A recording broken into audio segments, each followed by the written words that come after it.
Il y a quelques années, j'habitais dans une maison en Caroline du Nord.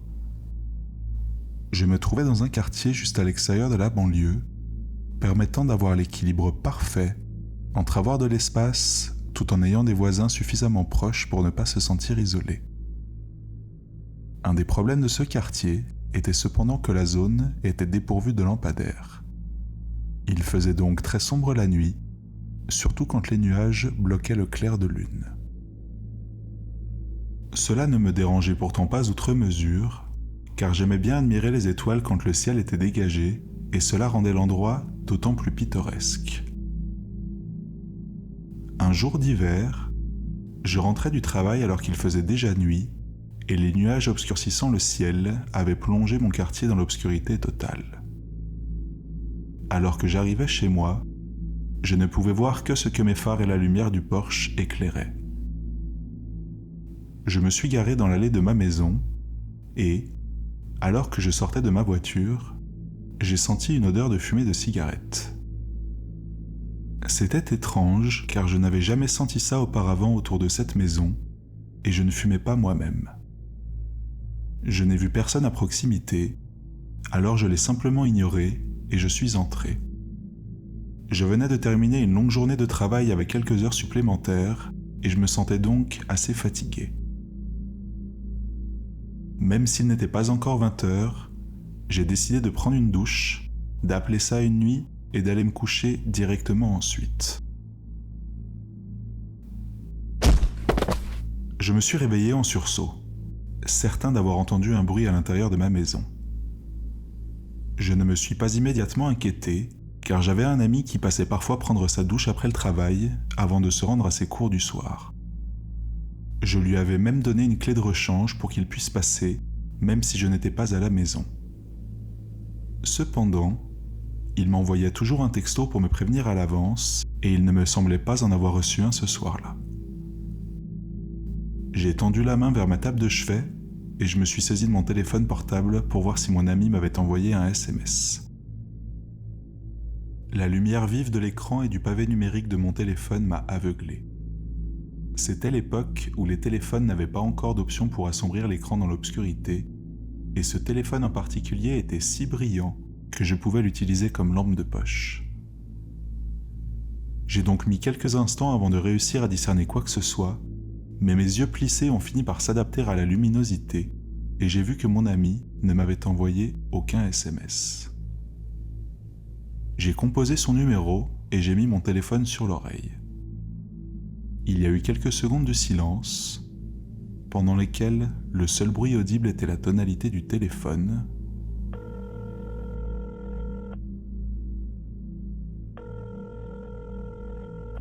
Et j'ai subitement entendu des bruits de pas de quelqu'un qui courait au rez-de-chaussée de ma maison. J'ai sauté du lit sans réfléchir et j'ai couru vers le placard. J'entendais les pas qui se trouvaient déjà en haut des escaliers lorsque j'ouvrais la porte et que j'entrais à l'intérieur. Je précise que cette maison avait 3 pièces à l'étage. 2 chambres de chaque côté du couloir, celle dans laquelle j'étais, ainsi qu'une chambre d'amis, et une salle de bain au fond. Les portes des chambres étaient toutes les 2 fermées, mais la porte de la salle de bain était légèrement entr'ouverte. J'ai entendu l'individu passer en trombe devant ma porte et se diriger en courant vers la salle de bain. Heureusement pour moi qu'il a pris cette décision. Cela m'a donné suffisamment de temps pour ouvrir l'accès au grenier qui se situait au plafond de mon placard et me hisser dans ce dernier. Je venais juste de commencer à me relever quand la personne est sortie de la salle de bain, toujours en courant. Mes pieds étaient à peine à l'intérieur du grenier que la porte de ma chambre s'est ouverte brutalement. J'ai entendu la personne rentrer en courant dans ma chambre et s'arrêter. Quand il ne m'a pas vu dans la pièce, l'individu est retourné dans le couloir, se précipitant dans la chambre d'amis, dans laquelle se trouvaient juste des boîtes empilées dans un coin, un matelas au sol et des affaires de sport. Je suppose qu'il a décidé que si quelqu'un se cachait, ce serait dans ma chambre, parce qu'il est revenu dans celle-ci immédiatement et a allumé la lumière. Un instant plus tard, la porte du placard était éventrée. J'étais accroupi dans mon grenier, à environ 30 cm de l'accès, pour essayer de l'arrêter s'il commençait à grimper. De mon point de vue, tout ce que je pouvais discerner, c'était ses genoux en contrebas. Il portait un jean bleu, sale, partiellement déchiré, ainsi que des bottes de travail usées. Après quelques secondes passées à regarder dans le placard, il s'est éloigné et j'ai entendu un grand bruit venant de ma chambre, suivi d'un cri de frustration et de colère.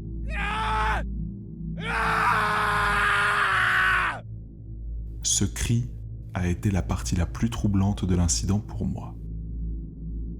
Cela me rappelait beaucoup trop mon beau-père, qui hurlait de la même manière lorsqu'il perdait son sang-froid, et ce dernier a d'ailleurs fini par être placé dans un hôpital psychiatrique pour plusieurs troubles mentaux qui ont entraîné de nombreux actes de violence. L'homme de ma maison a redescendu les escaliers en courant. Il faisait un raffut énorme, brisant de nombreux objets et renversant plusieurs meubles. Je suis resté accroupi dans le grenier, toujours immobile, essayant de faire le moins de bruit que possible. J'avais laissé mon téléphone portable dans mon lit quand j'avais couru dans le placard, et je n'étais pas certain de pouvoir descendre sans qu'il m'entende. Après un certain temps, les bruits ont cessé. J'ai commencé à compter lentement, et quand j'ai atteint 1000, j'ai décidé qu'il était suffisamment sûr pour moi de redescendre et d'appeler la police. La première chose que j'ai remarquée en sortant du placard, c'est que l'intrus avait renversé mon lit.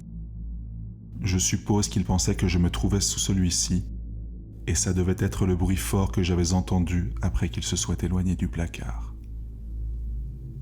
J'ai eu beau chercher, je n'ai pas trouvé mon téléphone portable, alors je suis allé appeler avec la ligne fixe près du lit, et j'ai contacté la police. Je suis ensuite retourné dans le grenier, jusqu'à ce que j'entende les agents m'appeler depuis le rez-de-chaussée. Ce dernier était totalement en désordre, mais je m'y attendais. Des chaises, la table et d'autres nombreux meubles avaient été renversés. Tous les livres, photos et bibelots que j'avais sur mes étagères étaient éparpillés sur le sol.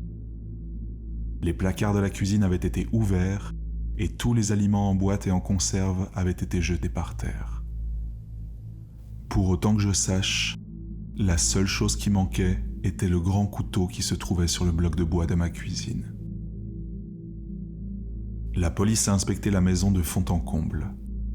Ils ont découvert que la porte latérale avait été forcée par quelque chose comme un pied de biche. Ils ont également trouvé quelques mégots de cigarettes le long de ma clôture, ainsi que du papier d'aluminium et un tube de stylo vide. Ils m'ont alors dit qu'ils pensaient que l'homme surveillait ma maison depuis un moment déjà. J'ai réalisé avec stupeur qu'il devait déjà se trouver là-bas en train de fumer une cigarette quand je suis rentré à la maison, ce qui expliquait l'odeur que j'avais sentie en arrivant. Les agents ont rassemblé les faibles preuves disponibles et m'ont dit que je devais rester avec ma famille ou mes amis cette nuit-là et faire réparer cette porte dès que possible. Bizarrement, j'ai cependant choisi de rester et de ne pas me rendormir car il était déjà tard et tous ceux que je connaissais dormaient probablement profondément. J'ai déplacé une étagère pour bloquer la porte cassée et j'ai passé les 2 heures suivantes à nettoyer mes affaires.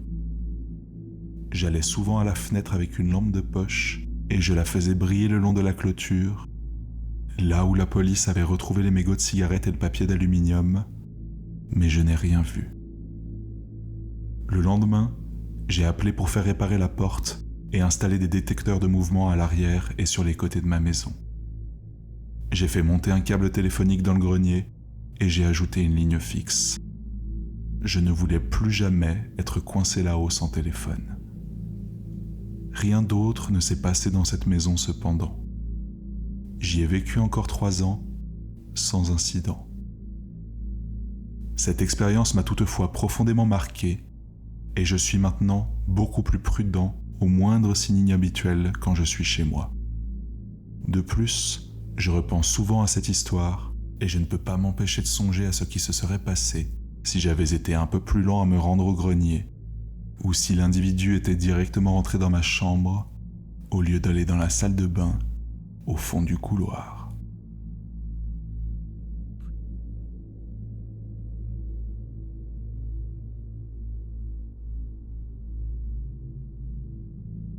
Pour vous donner quelques informations de base, cet événement s'est produit il y a un peu plus d'1 an et je n'ai toujours pas réussi à m'en remettre.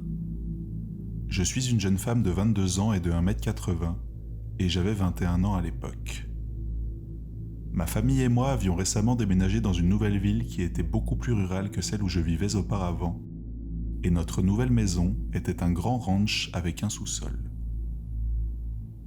Je me trouvais chez moi après ma journée de travail et mes parents étaient partis pour la semaine afin de célébrer leur anniversaire de mariage avec leurs amis qui vivaient à plusieurs heures de route. Avant de continuer, je vais vous donner un rapide aperçu de la maison pour que vous puissiez vous imaginer un peu plus clairement le décor.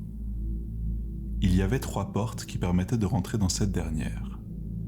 Une sur le porche à l'entrée, une porte coulissante en verre sur le porche arrière qui avait une serrure et des rideaux pour l'intimité, et une autre porte de l'autre côté du mur de ma chambre qui menait au garage et au sous-sol.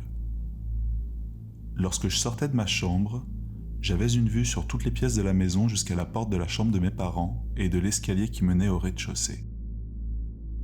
En bas de ce dernier se trouvait également un deuxième escalier qui menait jusqu'au sous-sol, et la porte de ce dernier ne se fermait pas correctement et restait donc constamment grande ouverte. Cela faisait quelques jours que mes parents étaient partis, et je n'avais eu aucun problème. Ils m'avaient envoyé quelques messages pour me dire qu'ils étaient bien arrivés chez leurs amis et qu'ils passaient un bon moment. La journée s'était déroulée tout à fait normalement et j'avais vérifié que j'avais bien fermé toutes les portes de la maison lorsque le soleil avait commencé à se coucher. Il était environ 23 heures et je faisais ma routine quotidienne en me couchant dans mon lit et en m'amusant sur l'ordinateur lorsque j'ai soudainement ressenti un profond malaise qui s'est installé tout à coup. J'avais l'impression d'être observé. C'était l'été et nous n'avions pas de climatisation, alors j'avais installé un grand ventilateur à la fenêtre qui soufflait l'air frais de la nuit dans ma chambre étouffante. Cependant, une fois que ce sentiment s'est installé en moi, j'ai décidé d'enlever le ventilateur et de fermer la fenêtre, juste au cas où. Après avoir enlevé ce dernier, avoir fermé et verrouillé la fenêtre puis baissé le rideau, je me suis senti un peu mieux. Je n'arrivais toujours pas à me débarrasser de ce sentiment d'angoisse, sans réellement comprendre pourquoi j'avais eu cette impression. Je me suis allongé dans mon lit et j'ai essayé de continuer ce que je faisais, sans toutefois remettre mes écouteurs. Après une dizaine de minutes, et alors que ce sentiment s'était quasiment totalement estompé, il m'a semblé discerner quelque chose qui ressemblait à un léger grattement.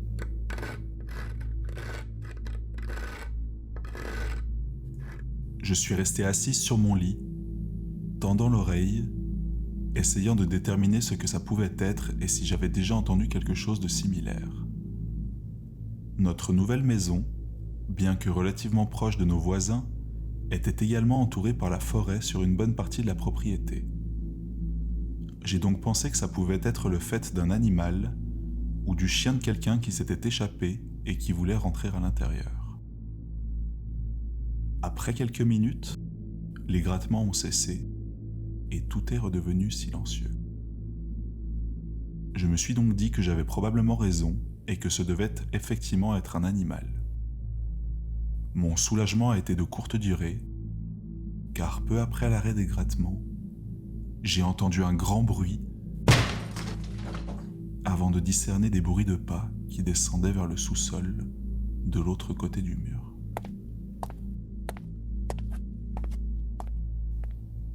C'est là que j'ai commencé à paniquer. Il n'y avait aucun moyen de sortir de la maison sans passer par les escaliers menant en rez-de-chaussée. Nous n'avions pas de téléphone fixe et, à l'époque, j'étais en train d'acheter un nouveau téléphone portable parce que le mien était cassé et inutilisable. Je suis resté assise pendant quelques secondes à me demander ce que je devais faire. Je savais que je devais sortir de la maison dès que possible et que plus je perdais du temps, pire ce serait pour moi.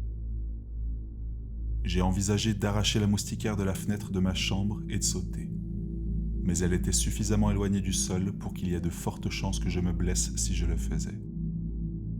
Sans compter que si je sautais par la fenêtre et que je me blessais, je ne pourrais pas courir pour aller chercher de l'aide, et je serais alors juste à côté de la porte par laquelle la personne qui se trouvait dans ma maison venait de rentrer.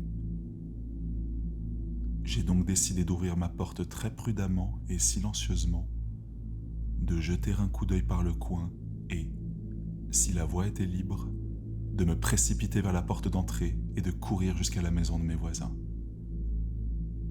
J'ai ouvert très lentement la porte de ma chambre,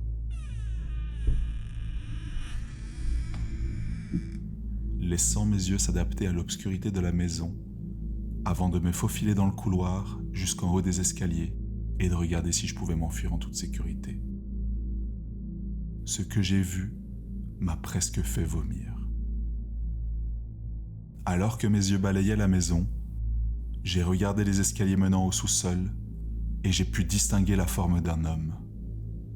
Le plus troublant, c'est qu'il ne se tenait pas simplement debout sur l'escalier, mais qu'il était en train de le monter quasiment en rampant, cherchant à être aussi invisible que possible. Je suis retourné rapidement dans ma chambre, fermant et verrouillant la porte aussi silencieusement que possible. Je ne pensais pas qu'il m'avait vu, mais il n'y avait aucune chance que je m'enfuis maintenant. Mon seul choix était d'ouvrir la moustiquaire et de sauter par la fenêtre. Alors que je déverrouillais et que j'ouvrais celle-ci, j'ai entendu la poignée de la porte de ma chambre s'actionner.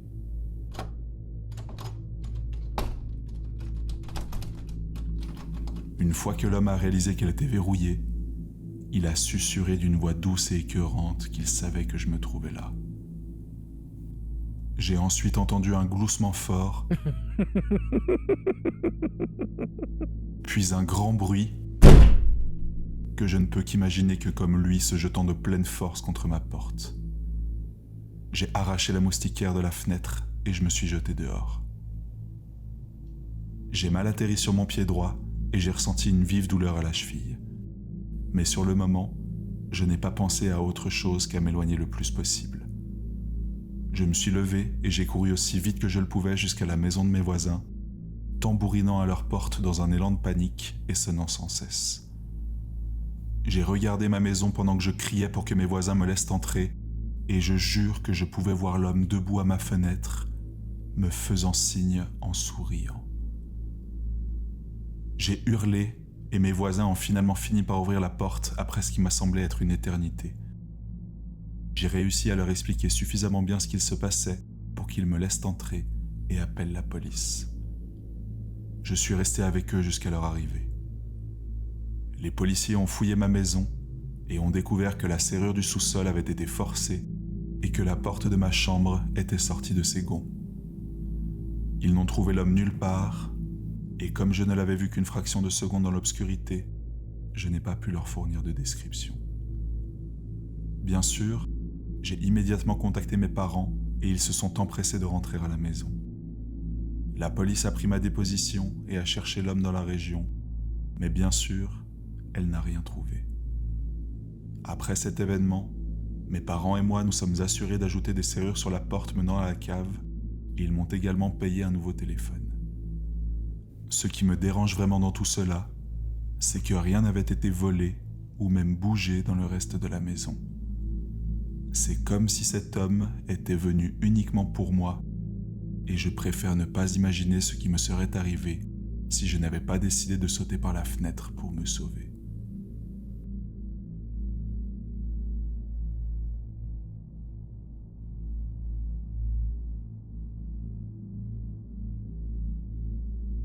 Je vivais dans un appartement relativement agréable dans le centre-ville de Memphis et travaillais comme ophtalmologue. Un jour, je suis arrivé chez moi après le travail à mon heure habituelle, aux alentours de 16h30. J'ai posé mon téléphone, mon portefeuille et mes clés sur l'îlot de la cuisine, tout en entendant ma lourde porte d'entrée en métal se refermer bruyamment derrière moi. Ayant grandi dans une petite ville, j'avais l'habitude de ne pas verrouiller ma porte pendant la journée, surtout que je savais que mon mari rentrerait bientôt de toute façon. Je n'ai plus jamais oublié de verrouiller ma porte une seule fois au cours des 5 années qui se sont écoulées depuis ce jour. Mon appartement avait une grande pièce principale, composée du salon et de la cuisine ouverte qui donnait sur la porte d'entrée. Au fond de ce dernier se trouvait un petit couloir menant aux chambres et à la salle de bain.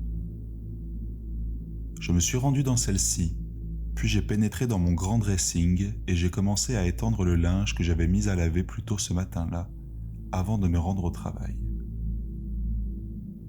J'ai entendu ma porte d'entrée s'ouvrir, puis se refermer, et j'ai souri de surprise.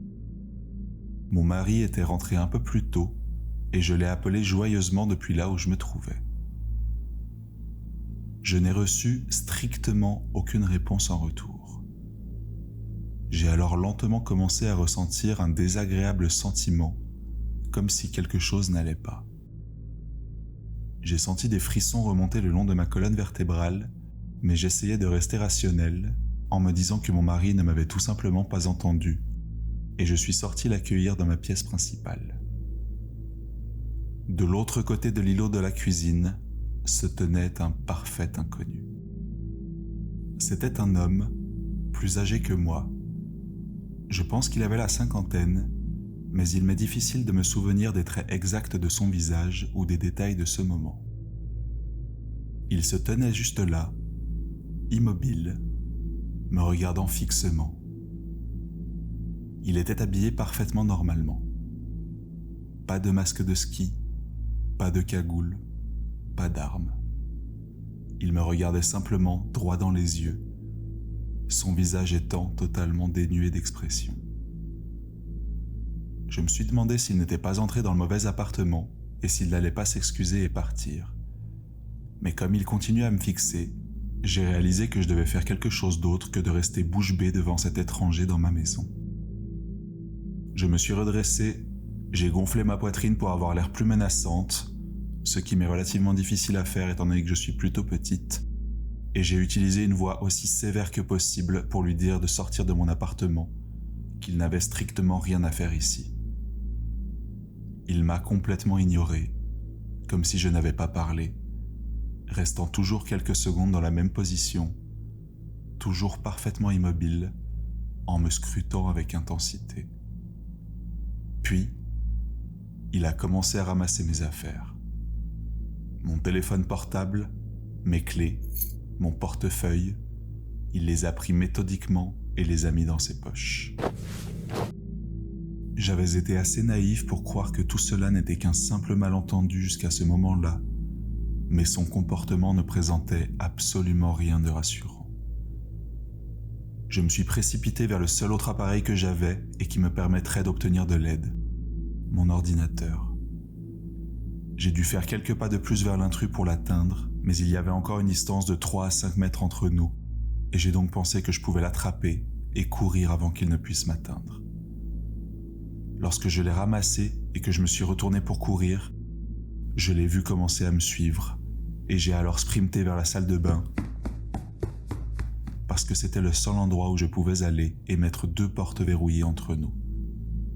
La porte de ma salle de bain et celle du couloir qui y menait.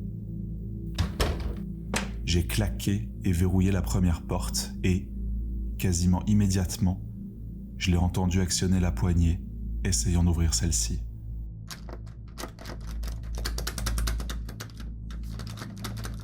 Je me suis alors précipité dans ma salle de bain et j'ai également verrouillé cette porte. J'ai ouvert mon ordinateur et je me suis connecté aussi vite que j'ai pu pour contacter mon mari. J'ai envoyé message après message, le suppliant d'appeler la police et de leur dire qu'il y avait un intrus dans l'appartement. Il a reçu les messages en quelques minutes et m'a assuré qu'il était en contact avec la police au téléphone et qu'il quittait lui-même son travail pour essayer de me joindre aussi rapidement qu'il le pouvait.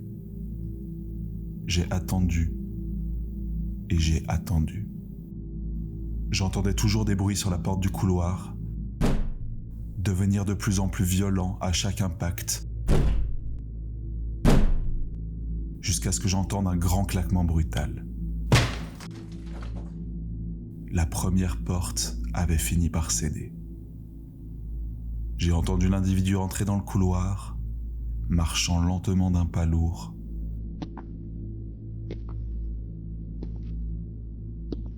S'arrêtant cette fois derrière la porte de la salle de bain et essayant également d'enfoncer celle-ci. Quand je raconte mon histoire, c'est là que les gens commencent généralement à me donner des conseils sur la façon dont j'aurais dû agir, mais tout ce que je peux vous dire, c'est que j'étais figé. De peur, de choc, je ne sais pas. Mais je n'ai pas crié, ni pleuré, ni cherché une arme dans cette salle de bain. Je n'ai pas bloqué la porte ou essayé de la maintenir fermée. Je me suis juste recroquevillé au sol et j'ai simplement attendu de mourir parce que je savais que c'était ce qui allait se passer.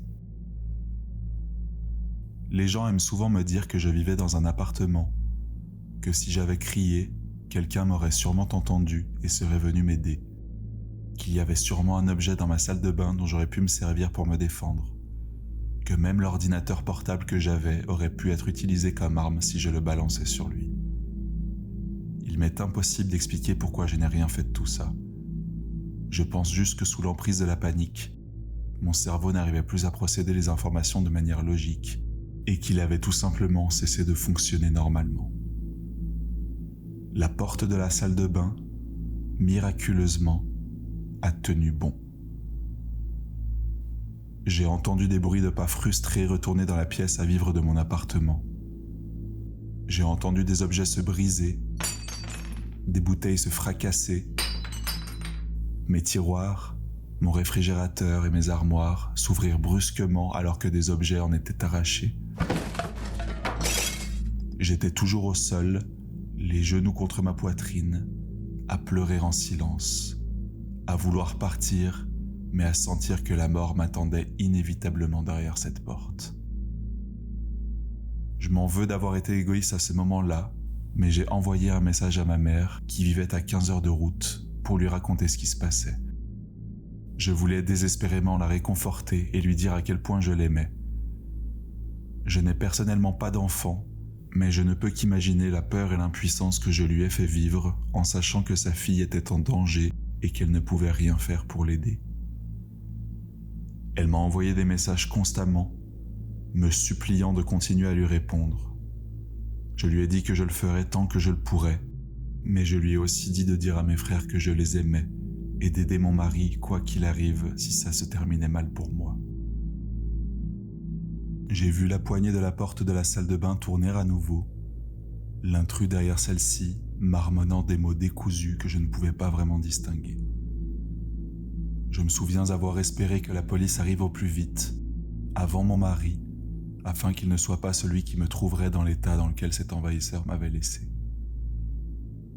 J'ai faiblement discerné la porte d'entrée s'ouvrir à nouveau et j'ai entendu mon mari qui criait mon nom. L'intrus s'est à nouveau dirigé vers la pièce principale et j'ai attendu quelques secondes avant de surgir de la salle de bain, tombant nez à nez avec mon mari qui se trouvait sur l'individu, au sol, entravant ses mouvements et le coinçant sur place. L'homme continuait à marmonner, parfois à crier, mais n'a jamais vraiment opposé de résistance. Je me souviens que je sentais la pièce tourner autour de moi et que je me trouvais dans un état second, comme si tout ceci n'était pas réel et que je ne me trouvais pas réellement dans cette situation. La police a fini par trouver l'appartement. Il leur a fallu environ 25 minutes pour arriver et j'ai toujours de la peine à en comprendre les raisons. Je sais que le temps semble s'écouler lentement dans ces situations effrayantes, alors sur le moment, je pensais qu'ils avaient mis moins de temps que cela. Mais entre le moment où mon mari a composé leur numéro et celui où les agents sont arrivés, il s'est écoulé 25 longues minutes. Je n'ai pas l'intention de les dénigrer, mais j'ai toujours eu l'impression que le temps de réponse était anormalement long pour une invasion de domicile. Ils ont récupéré mes affaires que l'homme avait encore sur lui et l'ont fait sortir de mon appartement. J'ai fait les démarches nécessaires pour remplir un rapport de police et leur raconter ce qui s'était passé. L'un des officiers m'a dit que je devrais vraiment garder ma porte verrouillée en permanence. Je me souviens avoir eu l'impression qu'il était insensible sur le moment ou qu'il me rendait responsable de ce qui s'était passé, mais à bien y réfléchir, Je pense que ces paroles étaient juste le fruit de son expérience. Je suis certaine qu'il avait vu cette situation se terminer différemment pour d'autres femmes. En l'espace de 30 minutes, l'incident le plus effrayant de ma vie était terminé, mais j'ai porté la peur, la violation, l'anxiété d'une intrusion inopportune pendant de nombreuses années. Si cela m'était arrivé une fois, cela pouvait très bien se reproduire. Après de nombreuses nuits emplies de cauchemars, à tâcher de trouver le sommeil en me réveillant en sursaut au moindre bruit, même après avoir déménagé dans un endroit beaucoup plus tranquille, j'étais toujours terrorisé par cette expérience. Non pas tant qu'une telle chose puisse se reproduire, mais surtout par le fait que si cela arrivait, je n'étais pas plus préparé qu'à l'époque. J'ai fini par m'inscrire à une école d'arts martiaux proposant des cours d'autodéfense et, malgré moi, avec le temps, cette décision a fini par me permettre de changer radicalement et m'a permise d'avancer. La fille docile et tranquille qui attendait de mourir dans sa salle de bain n'existe plus désormais.